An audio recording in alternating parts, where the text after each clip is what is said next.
The silence between us wasn't hostile. That's what made it worse. If she had screamed or cried or slammed a door, I might have understood what to do.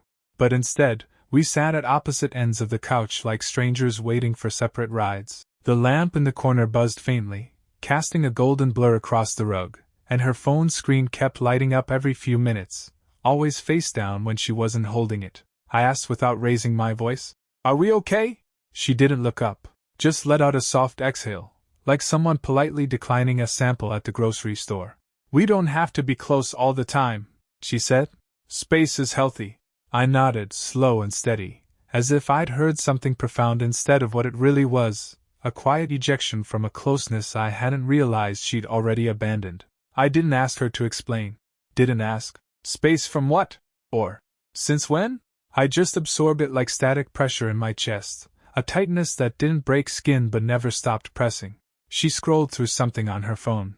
A reel or message or group chat. I couldn't tell. The glow of the screen flickered against her cheek, her expression unreadable. Detached. Not cold, not exactly.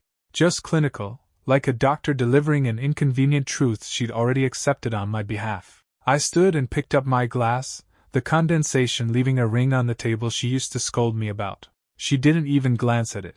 I walked it to the sink, rinsed it, and left it upside down on the drying rack. Something about the small sound of glass against metal felt final. I didn't try to hold her that night. I lay beside her in bed, turned to my side, and listened to the quiet rhythm of her breathing. Once or twice, she shifted slightly, her arm brushing mine, but it felt accidental. Her warmth no longer reached me, even inches away. In the morning, she poured herself coffee, humming under her breath like nothing had shifted. She kissed me lightly on the cheek before heading to work. I stood there after the door closed, fingers resting on the rim of my own mug, and thought, she wants to drift, and she's hoping I stay still long enough that she won't have to admit she's already gone. That week, I tested the theory. I didn't initiate anything, not a text, not a call, not a plan for dinner. I wanted to see if she'd noticed the silence she'd carved out. She didn't, or she pretended not to. She came home late twice that week, offering vague mentions of a work hangout or needing just a little air. One evening, she padded past me into the bedroom, pulled off her earrings, and smiled like we were passing coworkers at a conference. "Long day," she murmured. I nodded. No hug. No follow-up. I started narrating our silence to myself like field notes. She hasn't asked how my project's going. She didn't notice I didn't kiss her goodbye. She hasn't used a nickname in weeks. Every quiet moment between us felt heavier than a fight. There was no betrayal yet. No smoking gun. But I felt it already. The hollowing out of intimacy. The way she used to touch my shoulder mid-sentence just to connect, and now her hands always found pockets or coffee mugs or folded arms instead. One night I turned to say something, I don't even remember what, and her eyes weren't on me. She was halfway through a text, the corners of her mouth tilted up in a subtle smirk. She didn't offer me anymore. I didn't ask who she was texting. I didn't say anything. Just watched that quiet, private smile bloom like a flower on the other side of a locked door. The couch stayed the same. Our assigned corners, the gap between us like a drawn line neither of us wanted to step over. Not out of respect, but indifference. And I started to realize, when someone wants to leave, they don't always slam the door. Sometimes, they just stop turning on the lights when they walk in. The dishwasher clinked shut one Saturday morning as I loaded the last of the dishes. I paused. 2 wine glasses. One had a faint smear of lipstick, not her usual shade, but something lighter, almost pink. I hadn't had wine the night before. I hadn't even been home. She told me she was staying in alone. Self-care night, she'd said. Candles, bath salts, maybe a book. I stared at those glasses longer than I should have. One was clearly hers. The other, who? But I didn't say anything. I didn't hold them up, didn't demand an explanation. I rinsed them both and placed them gently into the rack. That silence would speak louder than any accusation. It became my method. Not confrontation, observation. That week, her phone developed a sixth sense. Any time I entered a room, it flipped face down or slid into her pocket. Notifications stopped lighting up on the lock screen. One night, as we lay in bed, her phone vibrated once, then again. She checked it beneath the covers, thumb gliding fast. I pretended to sleep. She started going out more. "Dinner with Sarah," she'd say. Or, Just a drink after work. But she never mentioned which bar, never invited me along, never gave more than the headline. When I asked how it went, the answer was always some version of, fine. No stories. No laughter. No detail. I decided to test something. For years, I was the one who initiated the morning texts, the afternoon. How's your day? Check-ins, the spontaneous dinner plans, the hugs from behind while she made tea. So I stopped. Not out of bitterness, but clarity. I needed to see if connection still flowed both ways. 3 days passed. No text unless I sent one first. No. Good morning. No. Miss you. No signs of absence, because she hadn't noticed I'd gone quiet. At dinner, I let the conversation fall still. She didn't try to fill the gap. Just scrolled absently on her phone between bites of pasta I used to make from scratch, now reheated leftovers. That silence, her comfort in it, told me more than any slip of the tongue. She used to reach for my hand under the table. Now, her fingers tapped quietly against her glass like she was waiting for someone else to arrive. When she did speak, it was surface level. We need more dishwasher tablets. My coworker's annoying. Did you see that new show? Conversations felt like checklists. No intimacy, just maintenance. I started keeping a small notebook. Not for proof, for my own sanity. A page for each day. Notes on her tone, her distance, small inconsistencies. Things you forget when you want to believe it's all in your head. One entry read, told me she was with coworkers last night. Lipstick on her coffee mug this morning is a new color, bright red. She never wears that to the office. Another, didn't ask how my meeting went, even though I told her I was nervous about it. I stayed on her screen the entire time I spoke. These were not crimes, not proof, but they were footprints leading away from me. The most damning part? She seemed happier now. Not outwardly joyful, but lighter. Like she was slowly lifting a weight I hadn't realized she'd placed on me. I remembered once, years ago, how she leaned her head against my shoulder during a drive home from a wedding. We'd been laughing about something trivial, and she whispered, "You feel like home." Now, when I walked through the door, her eyes barely flicked up. No smile. No lean.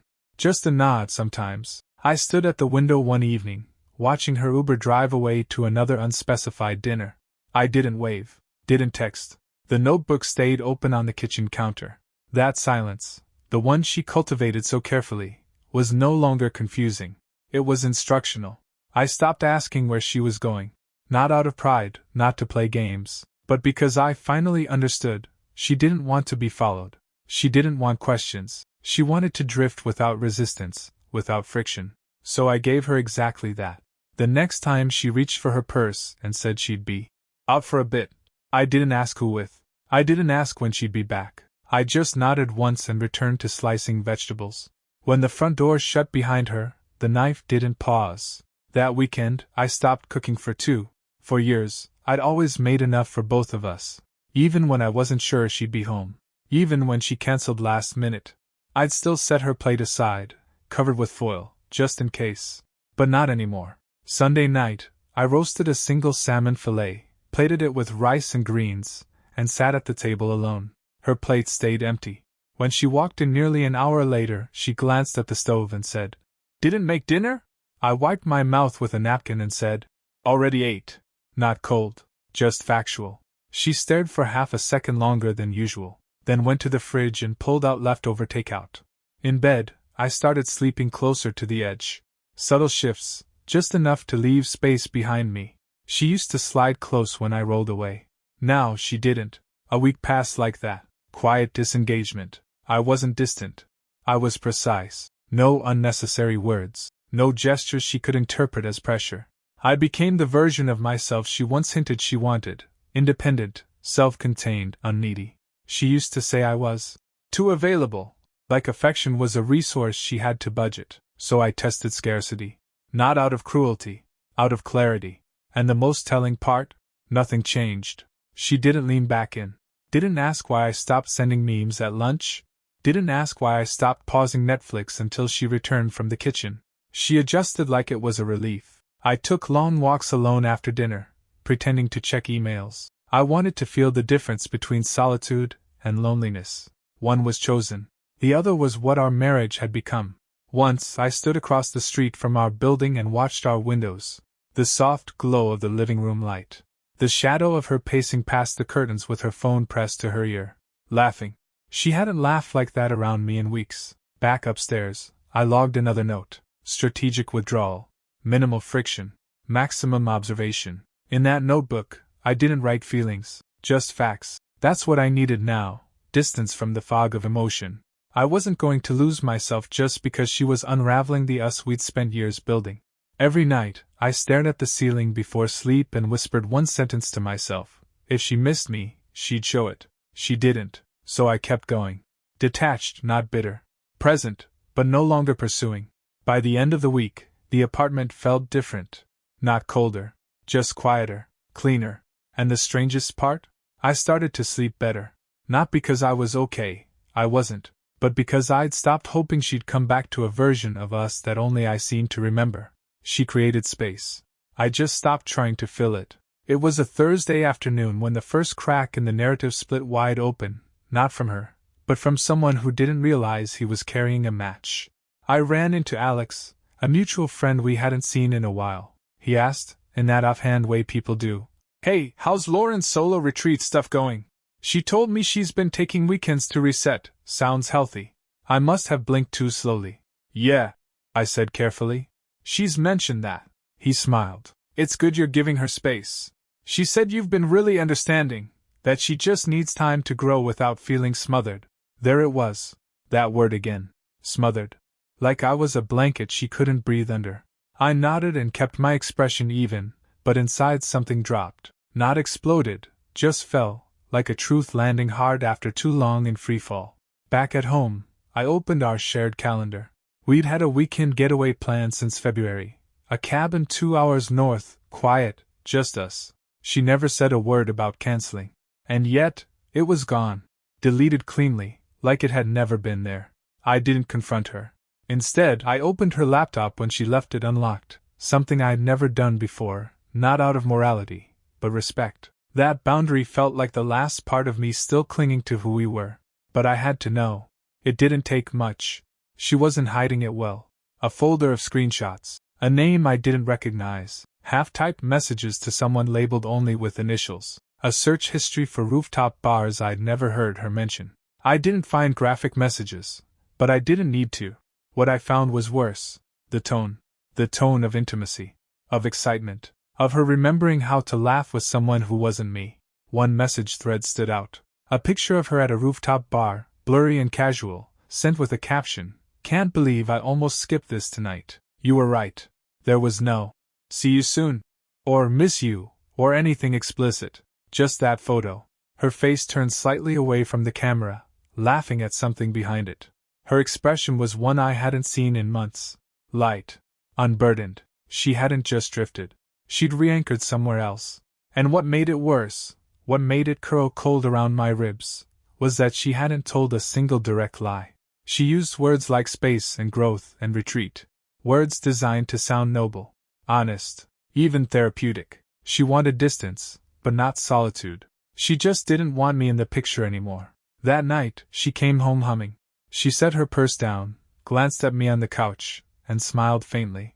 "Everything okay?" I returned the smile. "Yeah.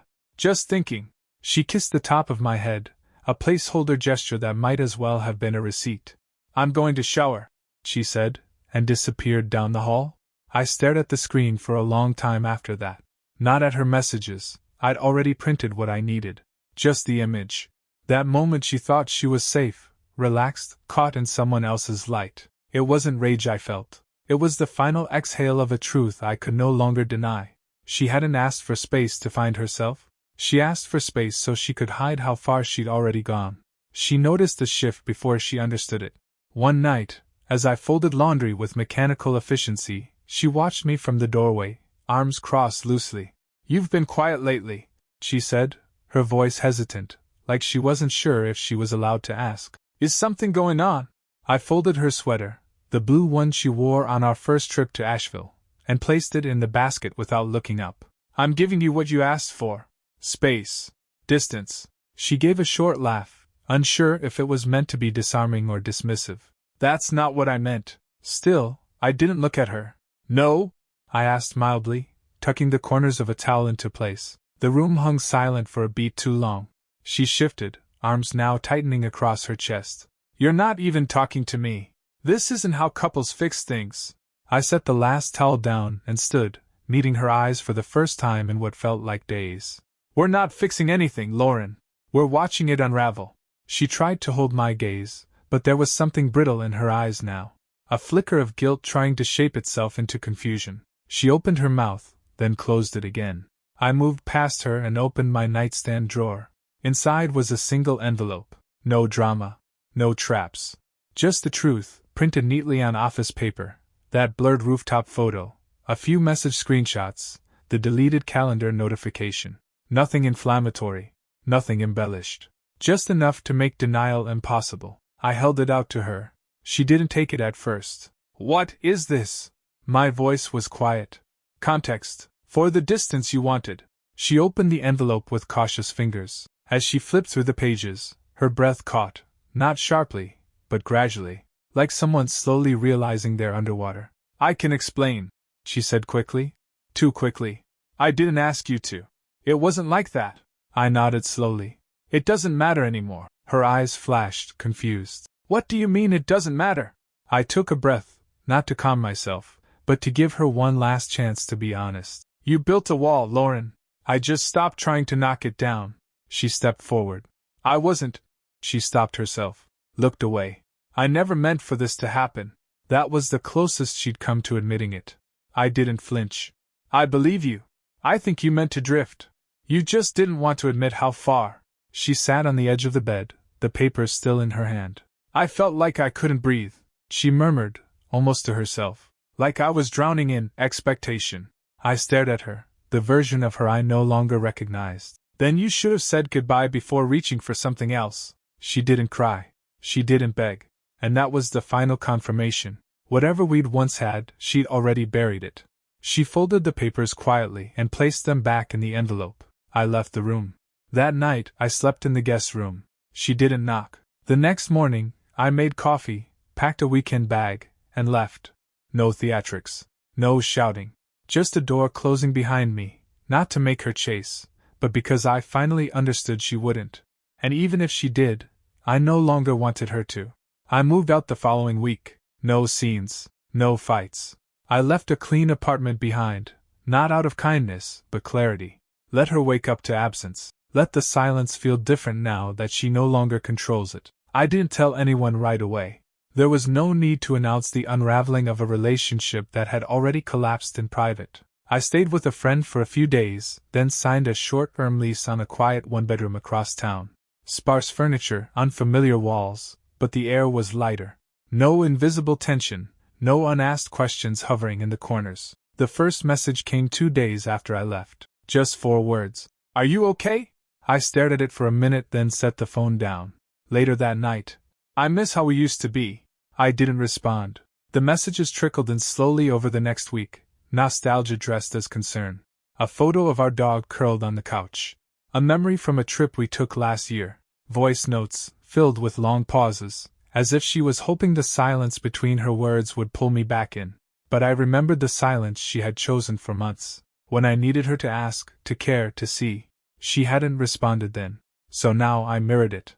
Some friends noticed quickly. Others took time. A few texted with polite surprise. Heard you moved. Everything okay? I told the truth in pieces. Enough to explain. Not enough to dramatize. The splits came fast. Some sided with her, said she'd seemed overwhelmed, that I'd checked out. They echoed the lines she'd clearly rehearsed. He got distant, he stopped trying, she just needed space to find herself. But I'd kept everything. Dates. Messages. The photo. The cancelled trip. My notebook. I didn't weaponize it. I just let it exist. Quiet proof. In case anyone wanted the full story. One mutual friend, when I showed him the printed messages, shook his head slowly. I had no idea, he said. She made it sound like you just drifted. I looked him in the eye. I didn't drift. I let go. He didn't argue. In the following weeks, she grew bolder. A long message arrived one night, admitting more than I expected. I didn't know how to ask for what I needed. I didn't mean to hurt you. I just Lost track of what we were. I got scared. I'm sorry. It read like closure. But I knew better. She wasn't looking to heal. She was trying to reopen something without rebuilding it. I didn't reply. People talk about silence like it's a weapon. But sometimes, it's just a boundary finally honored. The fallout spread wider than I expected. A couple we'd known for years stopped calling. He was her friend first, and I understood. Loyalty cuts both ways. But others reached out, not with judgment, but quiet recognition. One friend said, "I always thought you held the thing together. I just didn't want to say it." It didn't feel like victory. Just truth, finally named. And Lauren, she tried to rewrite it, of course. That's what people do when the ending isn't clean. She told someone I left without warning. That I gave up too quickly. But time has its own clarity. Eventually, people stop listening to stories and start watching behavior. And she was alone now, not because I'd abandoned her, but because she'd mistaken space for freedom and forgot that freedom, once granted, often doesn't come back. Not the same.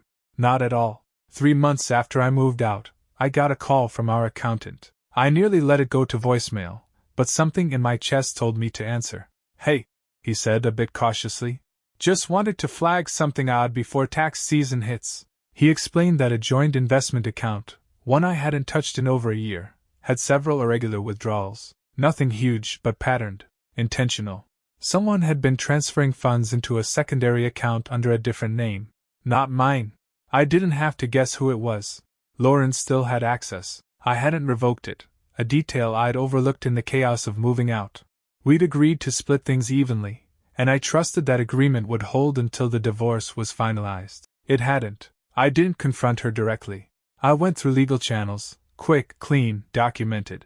A formal request for a forensic audit, accompanied by an attorney's letter outlining potential fraud if the withdrawals continued. The fallout was immediate. She called once. I didn't answer. Then came the emails. Long, winding explanations about confusion, about thinking the account was inactive, about just covering some gaps.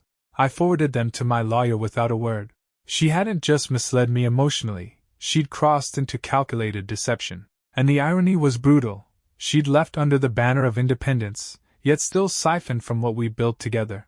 When her attorney responded, it was with thin civility and hasty backtracking. She offered to return the funds, called it a misunderstanding, but the damage was already done. Word got around, not because I shouted it, but because small betrayals have a way of surfacing. One of her close friends, the same one she'd once confided in about needing space, reached out quietly. "She didn't tell me about any of this," she said. "She made it sound like you just ghosted." I didn't correct her. I just sent over the document trail. By the end of the month, half her circle had stopped taking her side. She tried to own the narrative. But stories break when the facts show up in legal documents and bank statements. Even her workplace wasn't immune. I heard through another mutual contact, her manager had been notified of the financial dispute, thanks to the audit tracing funds through a work-linked account. HR got involved. Nothing dramatic, but enough to stain the clean professional image she prided herself on. She stopped messaging after that.